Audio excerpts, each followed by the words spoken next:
فلما زاغوا أزاغ الله قلوبهم والله لا يهدي القوم الفاسقين. وإذ قال عيسى ابن مريم يا بني إسرائيل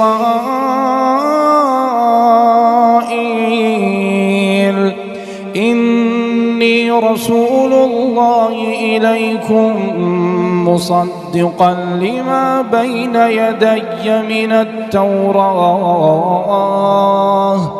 ومبشرا برسول يأتي من بعد اسمه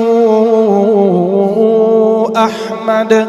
فلما جاءهم بالبينات قالوا هذا سحر مبين.